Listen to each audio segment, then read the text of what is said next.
दोस्तों, आप लोगों के काफी दिनों से कमेंट आ रहे हैं कि मलेरिया के बारे में बताइए। मलेरिया हो जाए तो आपको क्या करना चाहिए, इसके क्या कारण होते हैं, लक्षण क्या है, कैसे पहचाना जाए कि मलेरिया हो चुका है और उसके बाद इसके उपचार क्या हैं, इसके बारे में जो है आप बताएं। सो ये वीडियो बिल्कुल उसी के बारे में होने वाली है। इसे समझने के लिए इस वीडियो के साथ लास्ट तक बने रहें और वीडियो को लाइक करके हमारा हौसला बढ़ाएं, क्योंकि मैं इस टाइप की बहुत सारी वीडियोस लेकर के आता रहता हूँ। आइए दोस्तों, हम बात करते हैं। एक्चुअली बारिश के दिनों में बहुत ज्यादा तेज बारिश होने से, निचले इलाकों में पानी भर जाने से दूषित पानी में कई ऐसे जीवाणु पैदा हो जाते हैं जो कि अनेक अलग अलग बीमारियों के कारण बन जाते हैं। इसी के कारण मलेरिया, डेंगू, टाइफाइड जैसी बीमारियां बहुत तेजी से फैलने लगती है, क्योंकि ये सभी बीमारियों को उत्पन्न करने वाले जो जीवाणु है वो वर्षा से दूषित पानी में ही पनपते हैं और वो दिन पर दिन, घंटे घंटे जो है वो अपने आप में बहुत ही ज्यादा संख्या को इंक्रीज करते हैं, बढ़ाते हैं, जिसकी वजह से प्रॉब्लम बहुत बड़ी हो जाती है। और जब भी ये प्रॉब्लम जहां होती है वहां के आसपास में बहुत ही ज्यादा लोगों के अंदर देखने को मिलती है। तो एक्चुअली हम सबसे पहले कारण के बारे में अगर हम बात करें कि मलेरिया यानी कि सर्दी, जुकाम, बुखार का रूप लेकर के आता है, तो ये कारण क्या होता है? तो ये बुखार मादा एनाफिलिस नामक मच्छर के काटने से होता है, जिससे धीरे धीरे रोगी को तेज बुखार आने लगता है और इस बुखार के होने पर रोगी को कुछ समय बाद एकदम से ठंड लगने लगती है या कुछ समय बाद एकदम से पसीना आने लगता है। और यह बुखार रोगी को नियमित अंतराल पर उतरती और चढ़ती रहती है, यानी कि देखेंगे कि एक समय बांध लेता है। कई बार शाम को चढ़ता है, दिन में नहीं चढ़ेगा, दिन में सही रहेगा। इसी तरीके से किसी को एक दिन बाद चढ़ता है, किसी को 2 दिन बाद चढ़ता है। एक रूल बना लेता है और उस रूल के हिसाब से ये आते रहता है। इसके साथ ही हमारे शरीर में कई छोटी छोटी और बीमारियां उत्पन्न होती हैं, जैसे गले में खराश, हल्का बुखार, सिर में दर्द रहना, खांसी होना इत्यादि। इस टाइप की समस्या जो है आपको देखने को मिलेगा। जब किसी रोगी को बुखार हो जाता है तब उसका इम्यून सिस्टम इतना कमजोर हो जाता है कि उसे कई सारी बीमारियां जो है ऑटोमेटिक मौसम बदलते ही पकड़ने लग जाती है और वो धीरे धीरे बिल्कुल कमजोर हो जाता है। इसीलिए बारिश या फिर ठंड के मौसम में हमें बुखार से बचने के लिए उचित सावधानियां बरतनी चाहिए। इसके साथ ही बारिश के पानी को साफ सफाई करना बहुत ही ज्यादा जरूरी होता है और अपने आसपास भी आपको साफ सफाई रखना बहुत ही ज्यादा जरूरी होता है, क्योंकि बारिश के पानी में ही जो है टाइफाइड, डेंगू, मलेरिया जैसे खतरनाक बुखार वाले जो जीवाणु है वो पनपते हैं और फिर यही जीवाणु जो है आपके अंदर बुखार के कारण बनते हैं। तो इन सारी चीजों का आपको ध्यान रखना चाहिए। अब हम बात करते हैं लक्षण कि क्या लक्षण आए तो हम समझें कि ये मलेरिया है। अगर मलेरिया बुखार के लक्षण के बारे में बात करें तो जो इस समस्या के उत्पन्न होने पर रोगी को कई लक्षण दिखाई देते हैं, जैसे रोगी के सिर में दर्द होने लगना, रोगी को 7 से 10 दिन के बीच में बार बार बुखार चढ़ना और उतरना, इसके अलावा शरीर बिल्कुल कमजोर पड़ जाना, इसके अलावा बेचैनी, घुटन, थकान, आलस महसूस होना, रोगी को भूख और प्यास नहीं लगना, इसके अलावा खांसी, जुकाम, बुखार, गले में खराश आदि समस्या जो है उत्पन्न होने लग जाती है। इसके अलावा अक्सर रोगी को बार बार ऐसा देखा जाता है कि उसको चक्कर आने लग जाती है। लेटा हुआ, बैठा हुआ, जैसे ही खड़ा होगा उसको चक्कर आने लग जाता है। इस टाइप की समस्या देखने को मिलती है। इसके अलावा जो है रोगी के शरीर में पानी की कमी हो जाना, रोगी को एकदम से तेज पसीना आना, इसके अलावा बुखार चढ़ते समय ठंड लगना, इसके अलावा शरीर का तापमान बढ़ना, रोगी को जलन होना, रोगी को घबराहट होना आदि, ये सब जो है मलेरिया के लक्षण होते हैं। इस टाइप के जब लक्षण आपके अंदर दिखाई देने लग जाए तो आपको महसूस कर लेना चाहिए कि आपको मलेरिया हो सकता है। खास करके एक नॉर्मल बात की अगर हम बात करें तो जब भी ठंड लग करके बुखार आए तो आपको समझना चाहिए कि मलेरिया होने का बहुत ही ज्यादा चांसेस आपको हो सकता है। आपको मलेरिया का ही इलाज कराना चाहिए।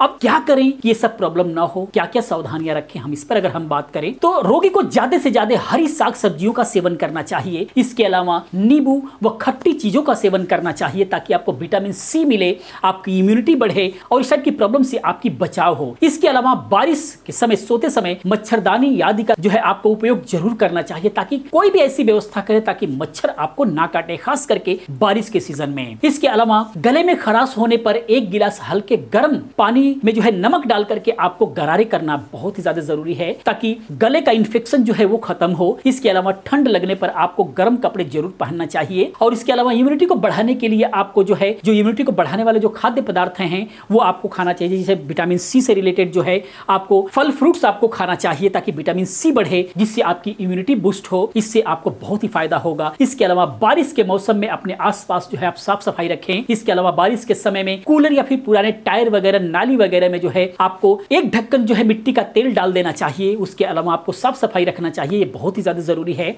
अपने भोजन व पानी को ढक करके करके रखना चाहिए, या फिर इसके अलावा अगर ज्यादा प्रॉब्लम बढ़ जा रही है तो आपको सही समय पर डॉक्टर की सलाह जरूर लेना चाहिए। इसके अलावा हम बात करते हैं कि क्या नहीं करना चाहिए। तो रोगी को दूषित पानी व भोजन का सेवन नहीं करना चाहिए, अपने घर के आसपास इकट्ठा पानी नहीं होने देना चाहिए, ज्यादा हार्ड वर्क आपको नहीं करना चाहिए। अगर मलेरिया हो गया है तो 1 हफ्ते से ज्यादा बुखार होने पर आपको तुरंत डॉक्टर के पास जाना चाहिए। आपको जो है मलेरिया चेक कराना बहुत ही ज्यादा जरूरी है। शराब, बीड़ी, सिगरेट, तंबाकू आदि का सेवन आपको बंद कर देना चाहिए। तले हुए व ज्यादा उत्तेजित पदार्थों का आपको सेवन नहीं करना चाहिए। अब हम बात करते हैं उपचार के लिए कि उपचार आखिर में क्या करें। अगर ये प्रॉब्लम हो गई है तो हमें क्या करना चाहिए। तो इसके लिए हम कुछ घरेलू उपचार की अगर हम बात करें तो रोगी को अदरक, लौंग, इलायची आदि डाल करके जो है कड़क चाय बना करके पीना चाहिए। ये सारे जो है लौंग, इलायची और अदरक जो होते हैं ये सारे एंटीबैक्टीरियल हैं, जिससे जो भी आपके बॉडी में जो बैक्टीरिया है उसको मारने का काम करेंगे, उसको किल करने का काम करेंगे। और उसके बाद चाय पीने के बाद आप चद्दर ओढ़ करके जो है आपको सो जाना चाहिए। इसके अलावा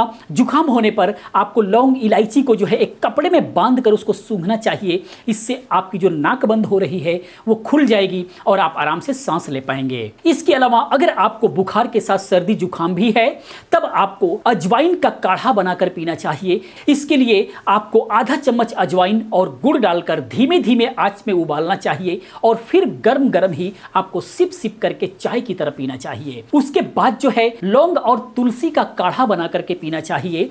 इससे आपकी सर्दी जुकाम व खांसी में तुरंत राहत मिलती है और यह आपके शरीर में बैक्टीरिया को कम करने में बहुत ही ज्यादा हेल्प करता है। ये बहुत ही बेहतरीन काम करता है। सर्दी जुकाम बुखार अगर है तो ये काढ़ा आपके लिए बहुत अच्छा साबित हो सकता है। इसके अलावा अगर हम औषधि की बात करें तो अश्वगंधा टैबलेट कैप्सूल का आप उपयोग कर सकते हैं। ये बहुत ही ज्यादा फायदेमंद होता है इस कंडीशन के अंदर। और इसके अलावा खास करके बुखार को खत्म करने के लिए, जो मलेरिया का जो फीवर है इसको खत्म करने के लिए आप कुछ आयुर्वेदिक औषधियां भी ले सकते हैं जो कि बहुत ही बेहतरीन काम करता है। और वो है गिलोय घनबटी का 1 से 2 गोली। अगर स्टार्टिंग में ज्यादा प्रॉब्लम है तो 2 गोली ले सकते हैं, अन्यथा 1 गोली ले सकते हैं। गिलोय घनबटी 1 से 2 गोली और ज्वर नाशक बट्टी 1 से 2 गोली और महासुदर्शन घनबटी 1 से 2 गोली। ये 3 टैबलेट आते हैं। ये आपको लगभग सभी ब्रांड में मिल जाते हैं, आपको पतंजलि में भी मिल जाएगा। इसको लेकर के आए, सुबह शाम आप इसको खाना स्टार्ट कर दें। सुबह खाली पेट इसको आप जो है सेवन कर सकते हैं और रात को खाने से 1-1.5 घंटा 2 घंटा पहले या फिर 1.5-2 घंटे खाने के बाद जो है आप इसका सेवन कर सकते हैं। बहुत ही बेहतरीन काम करते हैं। किसी भी प्रकार का फीवर है आपको तो ये उतरेगा और जड़ से खत्म होगा, फिर दोबारा नहीं आएगा। और इसको और ज्यादा थोड़ा सा